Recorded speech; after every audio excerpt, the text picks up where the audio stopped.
What is up, guys? Welcome to episode 21 of 4Life Trading Cards video/podcast series. I'm so sorry, guys. It has been a minute. It definitely has. I'm still in school right now, so I'm a junior in college. So these last 2-3 weeks have been crazy with finals.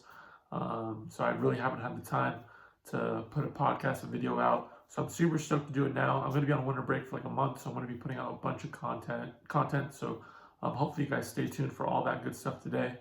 But first thing I want to talk about, Kylian Mbappe, guys. I've been talking about soccer for a while. I did get like a bunch of these raw cards back from PSA grading. So I did do pretty well, actually. I went 9 for 9 on these rookie cards of his. The cool thing I've noticed about soccer, which I don't know if it's exactly true yet, but for me, PSA has graded way easier on soccer. I think it's because on cards maybe that they don't know, or they know that relative to other cards that, these ones are a little bit cheaper, they kind of go through them faster, I feel like. Just my opinion so far, because I know I sent in some that I took some chances on and they got 10. So we'll see how, that basically hypothesis goes as more of them come back. But so far, that's what I've been kind of getting. I did put on Instagram Q&A, so I let you guys ask whatever questions you wanted to ask. So I'm going to be trying to answer those as much as I can today. I did pick out like certain ones that I thought would fit well for this video. So the ones that I didn't get to, I'll just probably DM you a response later. But here we go. Let's go. First thing is best investments for the new year, between $20 to $100. So again, best investments for the new year between $20 and $100. I'm going to stick to basketball and a little bit of soccer for this one. I think De'Aaron Fox is a great investment right now. Anybody who DM'd me like a couple days ago, I was telling you right away just to buy De'Aaron Fox and flip it once his first game comes back, or once he comes back for his first game. And that is literally how the market went. De'Aaron Fox stuff was pretty cheap just because he was hurt with the sprained ankle for 3 weeks. He came back yesterday. I believe he had like 19 and I don't know, like 6 assists, something like that. So he had a solid game. And the Kings are honestly playing pretty well. They're the 8th seed in the playoffs, so they're doing pretty well.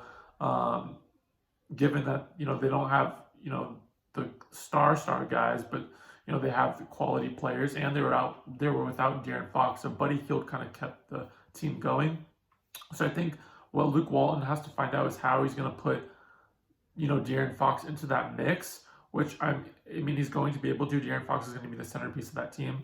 So I do expect him to win a lot more games with De'Aaron Fox than without him. And his card prices before, or when he was hurt, were like his PSA 10s I saw were going for like 35. Right after his first game, once he came back, they were now going for 55, 60. So we did already see that bump. But I do think still at $55 around there, that's still a great price to get De'Aaron Fox at, considering he literally hasn't even played yet. Like he played a couple games before he got hurt, then now it's his first game back. I think De'Aaron Fox is going to have a solid year. I think this injury is good from an investor standpoint because you can buy up De'Aaron Fox for $55 right now, which in my opinion, I think that's a great buy. So yeah, De'Aaron Fox would definitely be a guy on the radar in between that $20 and $100 range. I think his raw cards were selling for like a couple dollars too when he was hurt. I don't know exactly what they're going for now. I'd assume they're still around like that $7 range. So another thing where you could buy a couple raws, figure out the ones you want to send into PSA and do that as well. Next one, just how I started the first video, or the start of this video, Kylian Mbappe. I think this is a great buy. I don't know if it's going to be as big of a flip as you can in basketball, because basketball you can flip way faster. Soccer doesn't have the demand just yet. It's growing and growing, but it's not at that high point like basketball is for the demand.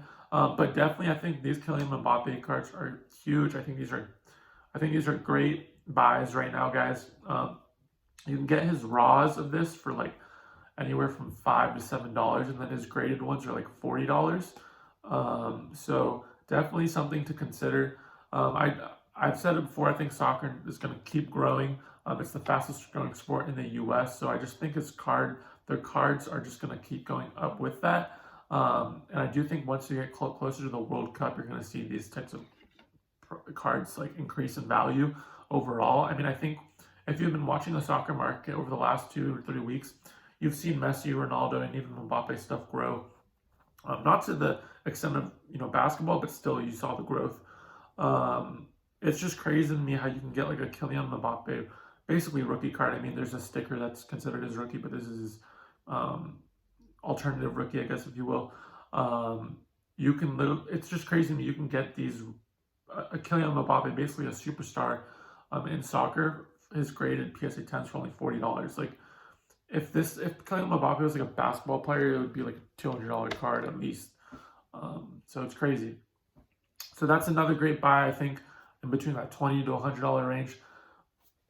Excuse me. The next guy I want to talk about is Victor Oladipo. Nobody's been talking about him at all because he's been hurt for so long. I believe he tore his ACL. He's supposed to be coming back between the new year and February. That's the timetable. So I think right now you can pick up his base PSA, rookie PSA 10s for $50, $50 to $55. Another great buy. People forget how good this guy was. The Pacers are playing solid this year. I mean, they're a playoff team without Victor Oladipo, so it's going to be really exciting to see him coming back. So I think even if you buy now and just flip it before his first game, you can do that and make a good amount of money as well. So definitely another person to look at. The next guy I would say is John Collins. He was suspended for PEDs, so he will be coming back. I believe there are 25-game suspension. And if you notice, the Hawks only started losing when John Collins got out of the rotation. That's because John Collins is kind of like that glue to that team. I mean, Trae Young's the star, but every star needs kind of that glue guy, and that's John Collins. A guy that is probably going to be an all-star at least a couple of years in the East. So definitely another guy to pick up. His cards, his PSA 10 rookies are like $20 right now. So definitely look at picking up John Collins as well. I don't know exactly when he comes back. And then the guy that recently sprained his ankle, my man, Luka Doncic. Yes, he did sprain his ankle. I said right away, his card prices before he got hurt were selling right around $240. I said right away, once he got hurt, if that's basically people's second chance, whoever didn't buy it over the summer, to go in and buy him now. Somebody DM'd me, hey, like what price should I get him at? I think if you can get him at anywhere from 180 or under, I think that's a really good margin because right when he comes back, his prices will go back up to that 240 range. And if he continues the way he's going, it's just going to keep going up and up and up. So I think if you can get it right around that 180 range, I believe like literally 10 minutes ago, I checked eBay sold listings. One sold for 188, but then it was weird because one sold for 244 before that. So somebody just got lucky. So if you're like looking on eBay, I mean, I definitely think you can get a price in around 180. And again, it's a 2 to 3 week timetable, I believe, for his injury. So patience is key as well. I mean, if you wait next week or the week after, it could still be going down. So definitely interesting to see. So it's basically everybody's second chance. If you didn't buy in on Luka Doncic before, it's pretty simple. You can buy in while he's hurt. And then if you want to play it safe right before his first game or his first game, just flip it right there and put it on eBay and make that money. Or you can hold it and watch the continued growth, whatever you guys prefer. But those are kind of my guys for the $20 to $100 range. I would say if you asked me this question like a week ago, DeAndre Ayton would have been another guy because he just came back yesterday, put up 18 points, 12 rebounds. Still a good buy. I just don't really like buying big men because I don't think the value is there as much as like point guards and shooting guards. It's just like shoes, right? People don't like buying big man shoes. It doesn't really sell well.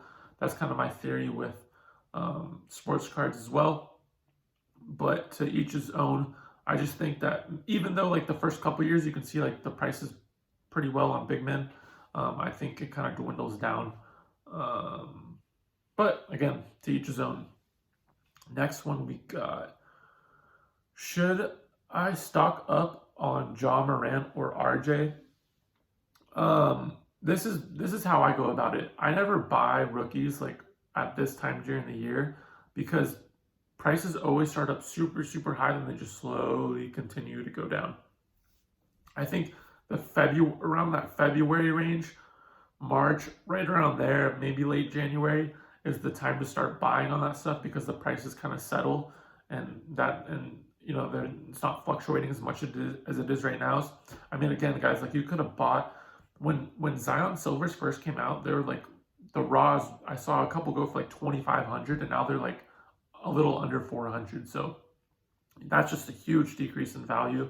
So I think it's going to continue. All rookies in general, unless somebody's really really popping off, to continue to kind of go down. Then once it settles, I'll start buying. I know RJ's stuff is pretty low compared to the other like top 5, top 10 rookies, which I have looked at, but I haven't done an in-depth analysis really on it.